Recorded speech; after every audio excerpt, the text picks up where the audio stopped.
Hello friends, in our previous video we learnt how to derive the trigonometric identities, and in today's we will learn how to solve the sums based on these trigonometric identities.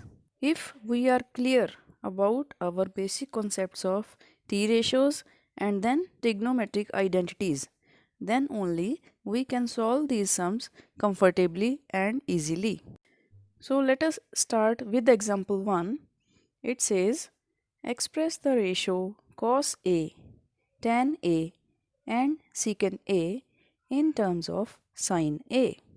Means the question says we have to transform cos A, tan A and secant A in the form of sin A only. Let us solve this sum. We know the first trigonometric identity, cos square A plus sin square A is equal to 1. From here, when we take sin square A to the right hand side towards 1, we will have cos square A is equal to 1 minus sin square A. It means cos square A is now in the form of sin A, and we need in the question cos A. So we have to take the square root and we get cos A is equal to plus minus square root of 1 minus sin square A. The square of cos becomes square root of 1 minus sin square A on the right hand side. But what about this plus and minus sign? As we know that square of a positive term is positive, but the square of a negative term is also positive. It means we have to choose any of the two signs according to the requirement of question. Therefore, cos A can have either positive value or negative value when we take the square root. This sign convention plus and minus and under root we have studied in quadratic equations of algebra. So friends, we have converted cos A in terms of sin A, and that is equal to plus minus under root 1 minus sin square A. The next one is tan A. From t ratios of our previous knowledge, we know that tan A is equal to sin A upon cos A. And in this present question, we have to convert tan in terms of sin. So we have to remove denominator cos A with some term of sin A, and that term we already have solved in part 1. Means we can write tan A is equal to sin A upon cos A is replaced by under root 1 minus sin square A. Therefore tan A is now having all the values containing sin A only, and tan A is equal to sin A upon under root 1 minus sin square A. The last one is secant A, and again from our previous knowledge, secant A is reciprocal of cos A, and we write secant A is equal to 1 upon cos A, and then again substituting the value of cos A, we get secant A is equal to 1 upon under root 1 minus sin square A. So friends, we see that we are able to do the sums based on trigonometric identities only when our previous concepts of t ratios and derivation of identities both are clear. And these two topics we have already discussed in our previous videos. So we suggest you to subscribe our channel and press the bell button for the latest videos that we have uploaded. Let us proceed further for more practice. The next sum is example 2.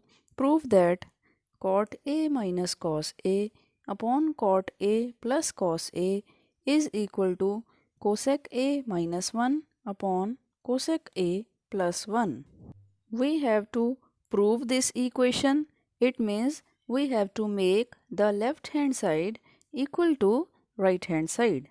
So in the solution we start with left hand side, that is cot A minus cos A upon cot A plus cos A, and we will make it equal to the right hand side. Here the cot A ratio can be written in the form of cos A upon sin A, because from again our previous knowledge we know that cot A is equal to cos A by sin A. Therefore, we replace cot A both in numerator and denominator with cos A upon sin A. Remaining sines and cos A are as it is, and our question becomes cot A minus cos A upon cot A plus cos A is equal to cos A by sin A minus cos A divided by cos A upon sin A plus cos A. Now the basic algebra means taking cos A common from numerator and denominator both. We get cos A bracket 1 upon sin A, because from here cos A is taken outside the bracket, minus again cos A is outside, therefore we write 1. Similarly in denominator it becomes cos A common outside, and inside the bracket we have 1 upon sin A plus 1. Both cos A in numerator and denominator get cancelled, and we are left with 1 upon sin A minus 1 upon 1 upon sin A plus 1, and this is equal to, we know reciprocal of sin A is cosec A, right?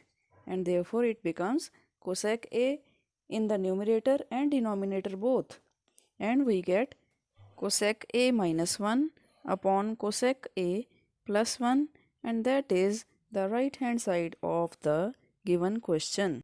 It means by using basic mathematical operations of algebra, the concept of T ratios and trigonometric identities, we are able to make the left hand side equal to right hand side. So friends, in the sums where the question is prove that, we have to start with the left hand side.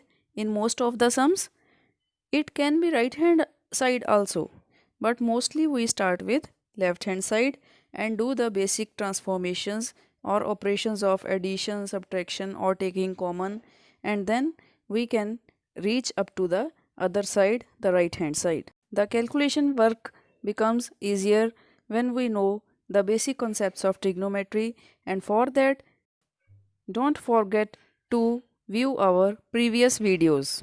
And if you have not subscribed our channel yet, please go for it and press the bell button also.